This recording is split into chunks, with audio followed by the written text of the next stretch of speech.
You're listening to an archived Cabral Concept podcast. After listening to this show, check out the most up-to-date podcasts available at stephencabral.com/podcasts or search directly on iTunes.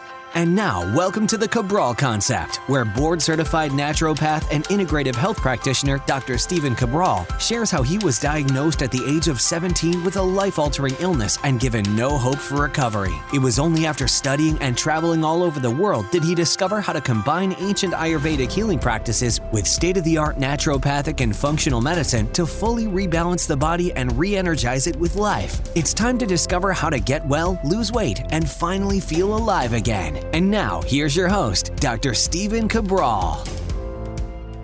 Hi, everyone, and welcome back to the Cabral Concept. Thank you so much for joining me here today on this Total Wellness Tuesday. And I can't wait to bring you some brand new combined research and a nice little infographic on what the World Cancer Research Fund and the American Institute for Cancer Research has done to team up and really bring you 7 important tips on how to prevent cancer.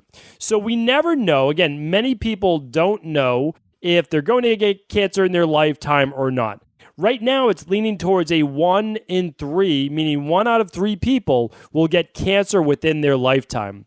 And they say by the year 2030, they being the World Health Organization and many other reputable organizations, that it will be 1 in 2 people will get cancer within their lifetime by the year 2030. So this is a crucial topic to be speaking about. Everybody should be sharing it with friends, with family, the information itself.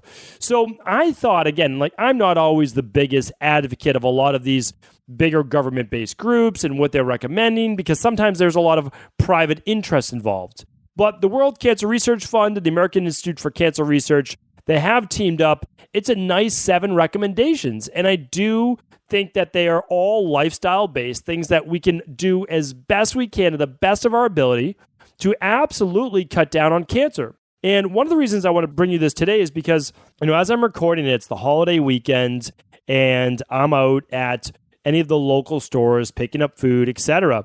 And I saw this person, they're young. It's like 28 years old, right in front of me. And the people behind me, and it was like Eggo waffles. It was already prepackaged muffins. It was a case of beer. And then after that, it was like just orange juice with it. It was a lot of the items that I'm going to talk about with you today is that if we continue to live like this as a society, it shouldn't be surprising why there is so much cancer. And especially wait till you get to number 10 on the list today. We already know a lot of what causes cancer. And we know diet also plays a big part of it. So number 10 is different, but I'm going to go over a few of these lifestyle-based things right now. So let's dive into it, and then I'll give you my take on each one. So we'll give you kind of from 1 through 7, what, again, the World Cancer Research Fund and the American Institute for Cancer Research has teamed up to share with you. I'll give you my take on it, and then I'll give you 3 more that they should have added. All right. First one is this. Be at a healthy weight. Now, again, if you've been tuning into the Cabral Concept, you know that a lot of these podcasts build off of each other.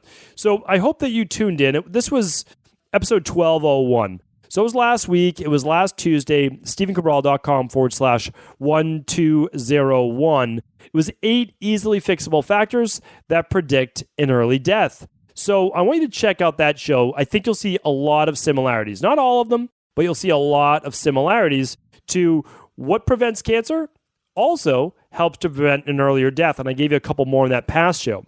So let's go over. So number 1 is be at a healthy weight. Why does it matter? Why does your weight have anything to do with cancer? Well, here's the thing. The further you are from a healthy body mass index, BMI, the more chance you have for a lot of the cofactors that could lead to cancer. So for example, inflammation, dysregulated blood sugar, different forms of diabetes.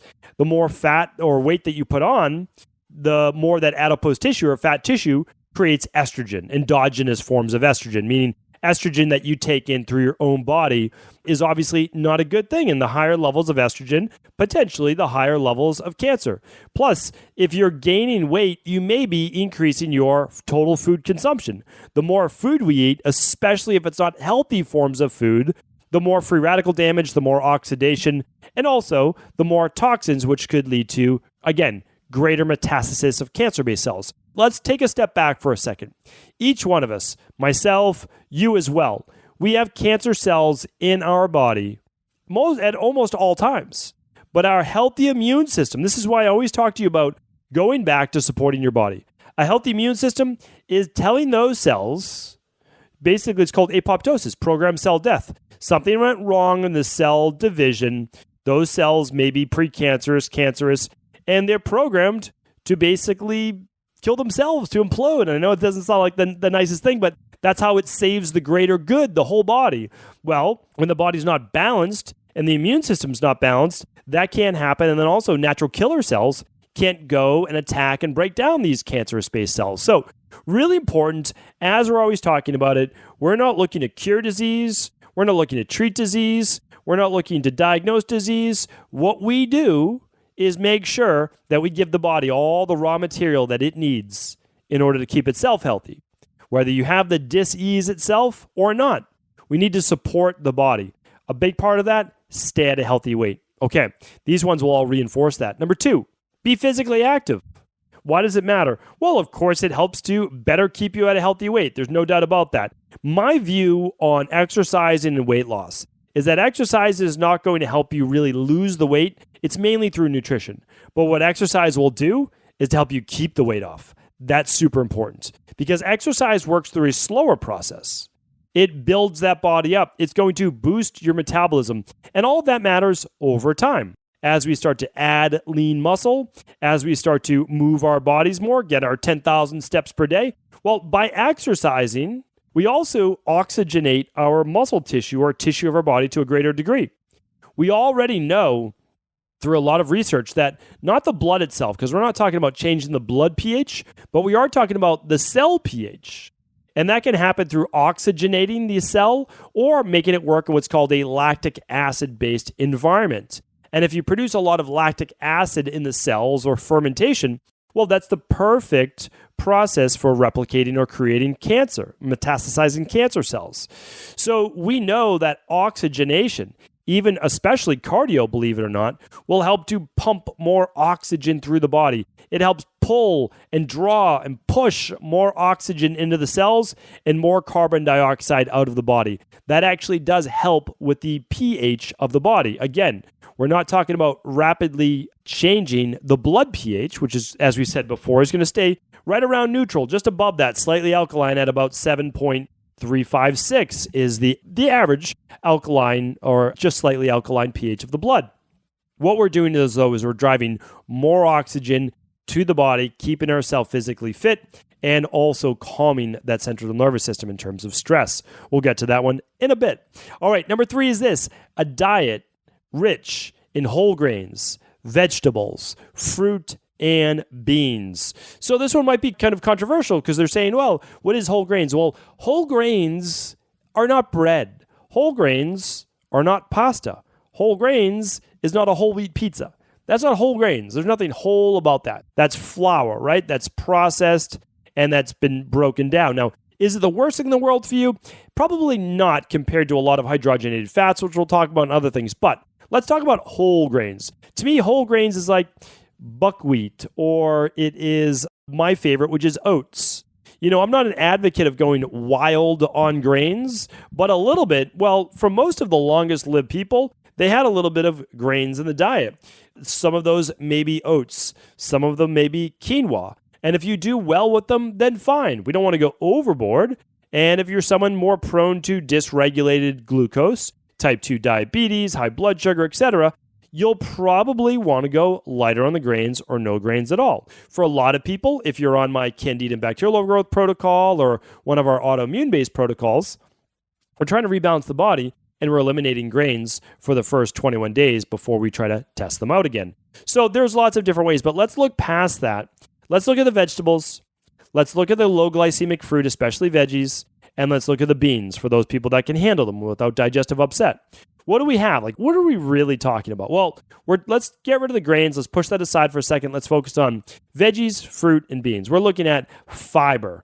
Lots of fiber, which we know helps with colon cancer, okay? Again, if you have issue with fiber, it's not the fiber's fault. It's a dysregulated microbiome. That means that you need to get rid of the candida, get rid of the small intestinal bacterial overgrowth, Get rid of the H. pylori, build back up your stomach acid, rebalance your overall bacteria, and if you have to, get rid of the parasites, right? You do that, and then we slowly add these things back in. Doesn't happen overnight, but it does happen. And now you can add in all that good fiber, antioxidants, and the polyphenols that are loaded in your colorful food. If your diet is not loaded with colorful food, then you are not fighting cancer to the best of your ability. You're not able to prevent cancer to the best of your ability. And I've done many podcasts with all the research on this. So again, eat a rainbow. Literally eat a rainbow every day. Greens and blues and reds and purples and orange and yellow and even some of those whites. So how do you get those? Well, for one, if you have difficulty eating all of these, throw them in a blender and make a super smoothie. Make an acai bowl.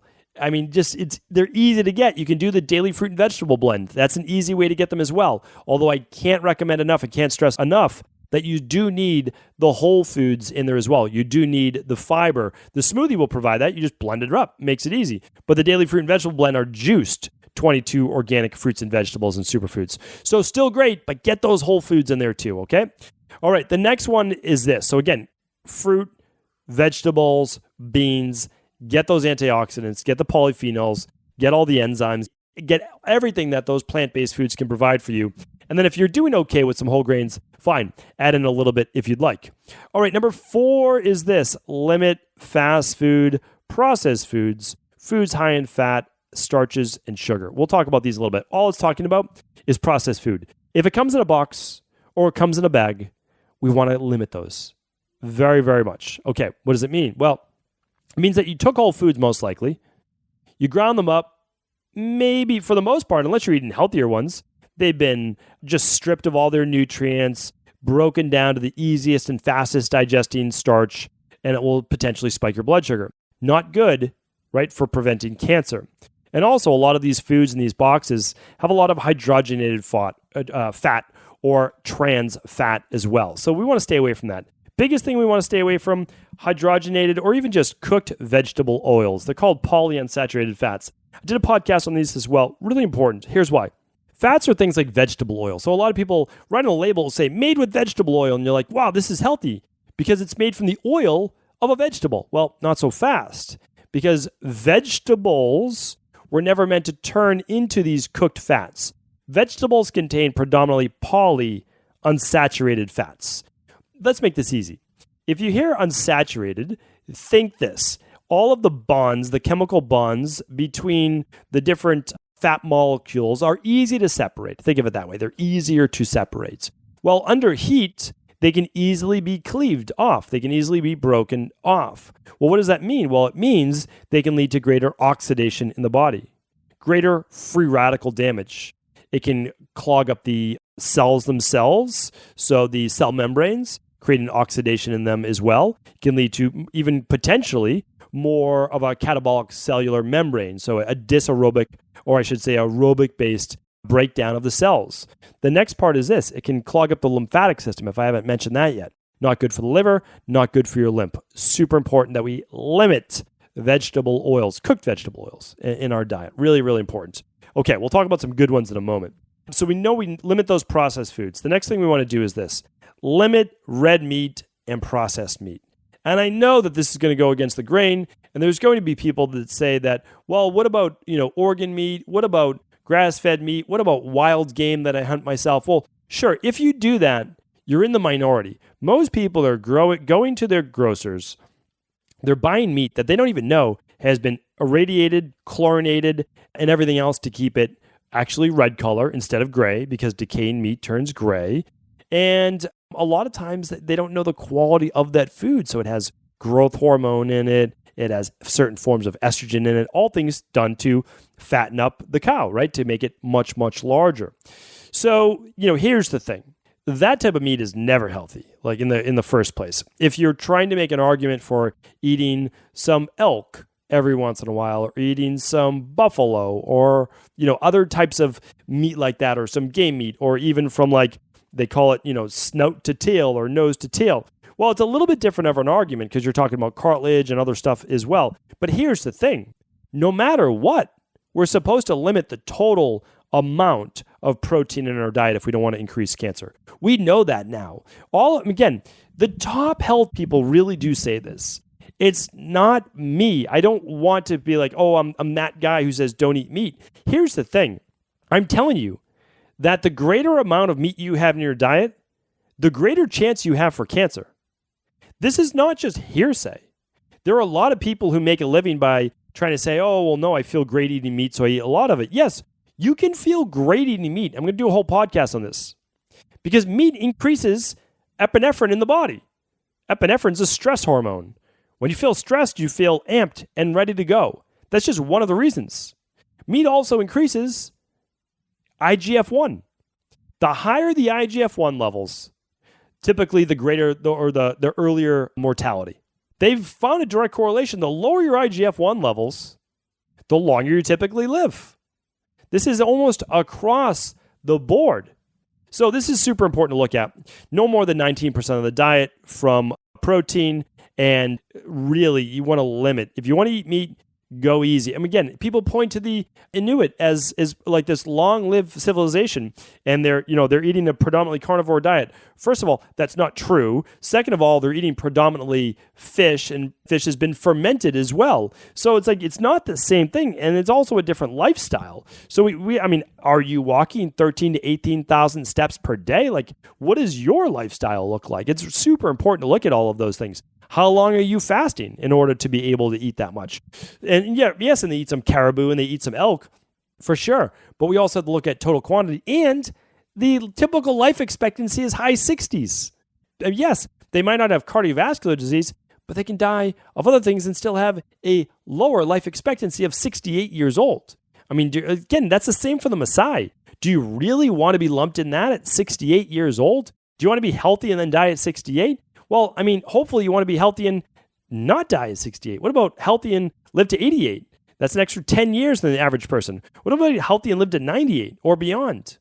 That's what I want to help you with. And again, I have no dog in the race. I really don't. If eating meat was the way to super longevity, I would be telling you to eat a lot of meat. I really would. Now, again, this is not talking about poultry or fish. This is talking about red meat and processed meat. Processed meat would be like salami and processed bacon and bologna, those types of things, right? Because those are the worst. All right, enough about that. You can also go to the Mayo Clinic. You can look up their research on it. Top 10 carcinogens is processed meat. Super important to look at that. All right, the next one is this.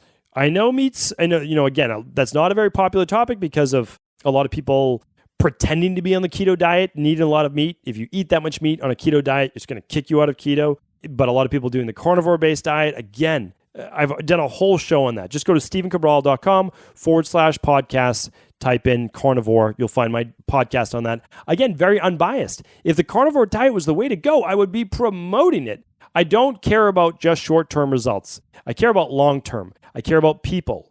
And that's why I get a little worried when I see people recommending these things that are fine for the short term, especially in terms of body transformation. I'm not going to say it won't work for body transformation, but I don't want you to be a good-looking corpse in your 60s. That's not what I want for you, okay? So that, again, there's a little bit of a trade-off. We'll talk more about that in future shows. All right, number 6 is this. Limit sugar in sweetened drinks. So you just don't want processed sugar, just like you don't want processed meats, and you don't want processed starches.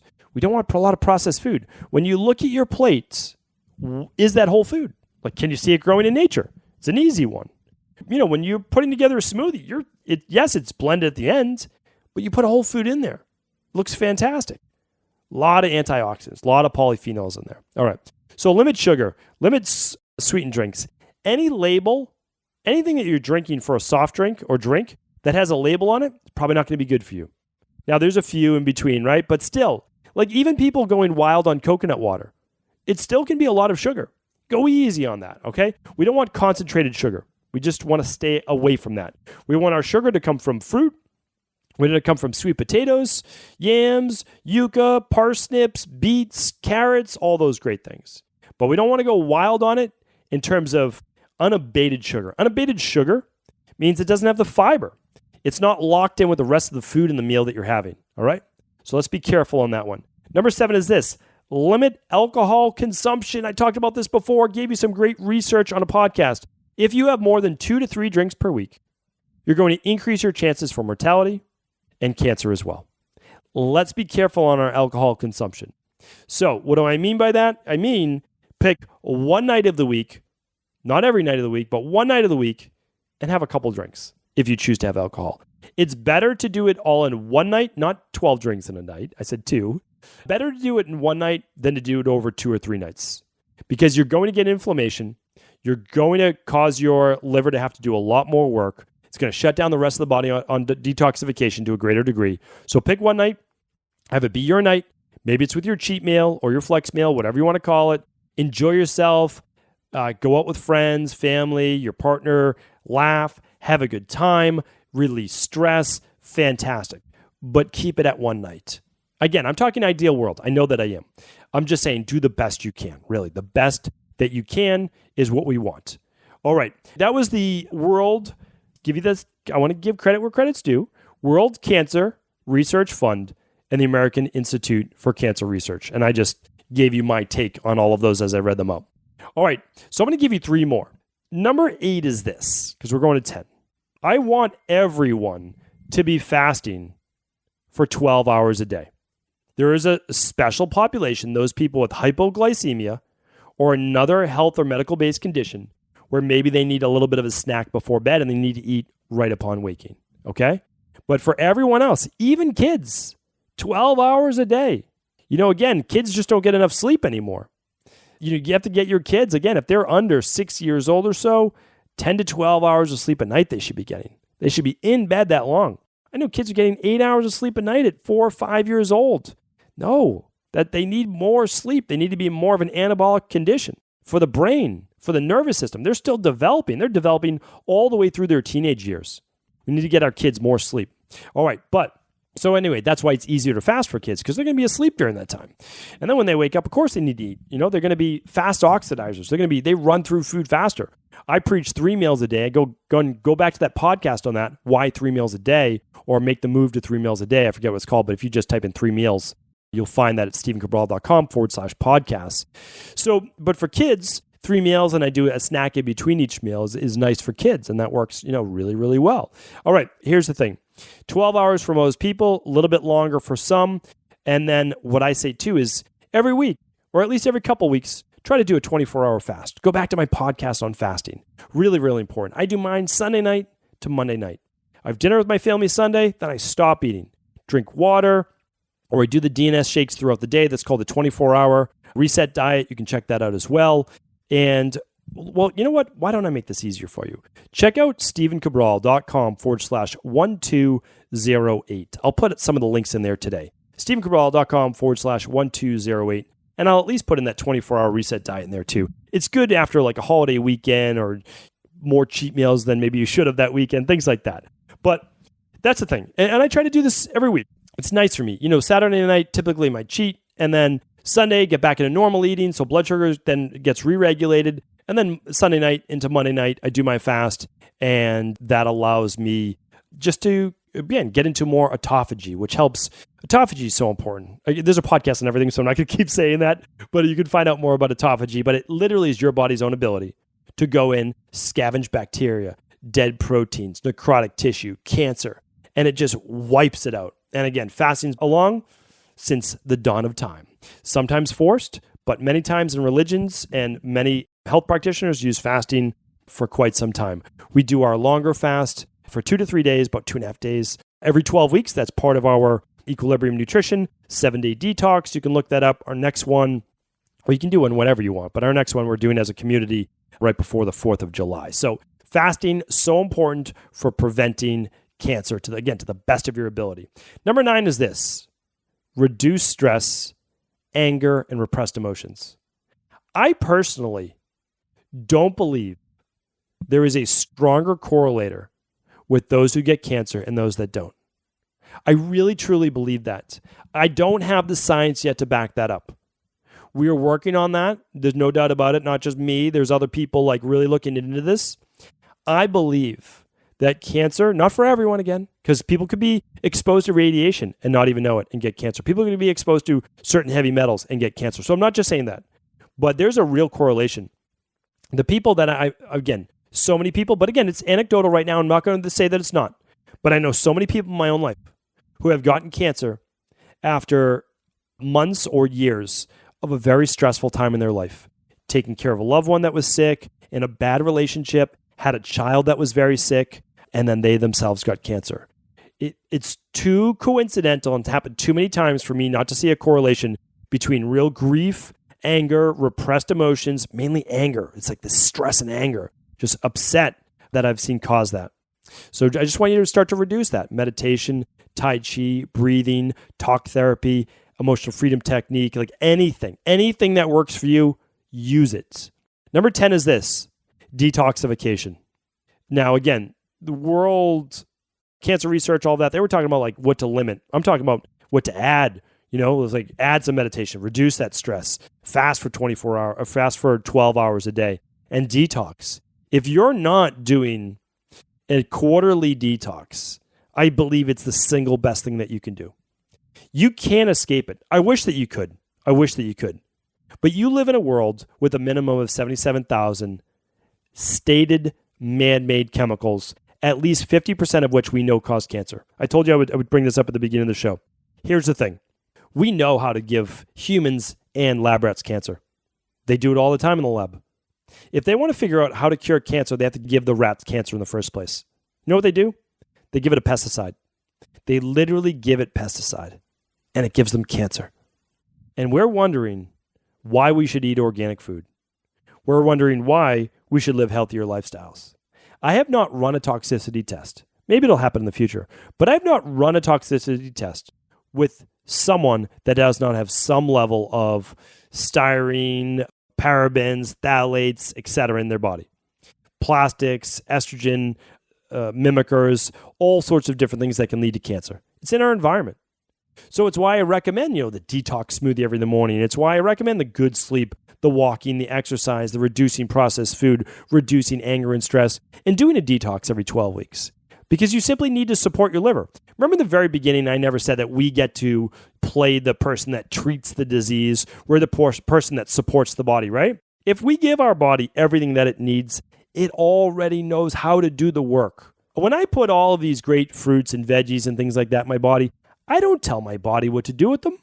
My body knows what to do. My immune system knows what to do. I'll talk about this on an upcoming show. But I got bit by a tick. Unfortunately, it was embedded in my leg, and I didn't see it till the next day. And again, I could get really worried, and I'm going to get Lyme disease, all these different things.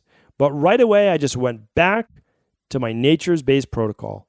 I give my body, and I'm going to do this now for 3 weeks, what it needs to boost my immune system to kill that bacteria in my body. And that's what I'm going to do. And I'm going to trust that my body, not me, is going to know what to do with these natural antibacterials that I put in my body, anti-parasitics that I put in my body. It will know what to do. And so again, that's why I pass this on to you, that there's hope for everyone as long as you always know and trust that your body has your back. It knows how to help you. Just put it in position to allow it to heal. These 10 things here today will enable you to do that, not just to help to prevent cancer, but for many diseases of the body. And that's what I want for you. I want to hear from you 50 years from now, right? I really do want to hear from you and say, hey, I've been living that de-stress lifestyle. I've been living that healthier life. And that to me, that would be absolutely amazing. So hope to check in with you in 50 years from now as well. Thanks so much, everyone, for tuning in. Of course, if this show is helpful, please do always feel free to pass along to anyone you believe it could serve. Are you ready to heal yourself and then go on to heal others? If so, the Integrative Health Practitioner Institute can help you discover proven functional medicine protocols that blend the best of 7 different healing disciplines from around the world. I personally share with you the exact handouts and protocols I use in my private practice that enable people to get well, lose the weight, and live longer, stronger. I want to pass this information on to the next generation of health coaches, and that is exactly why I created IHP. We are the future of the health coaching industry, and the skills and knowledge you will learn will make you an in-demand certified health coach anywhere in the world. Although we have many medical professionals taking the IHP certifications, no experience is necessary, and half our members have no previous health certifications. At the Integrative Health Practitioner Institute, our motto is a health coach in every home. Our goal is that you take this knowledge and then share it with family, friends, loved ones, your community, or in a practice where you create a career you love and can be proud of. The global IHP community is filled with some of the most kind and caring people in the world, and we can't wait to welcome you into our world soon. For more information or to set up a discovery call with one of our IHP Health Coach graduates, simply head over to integrativehealthpractitioner.org.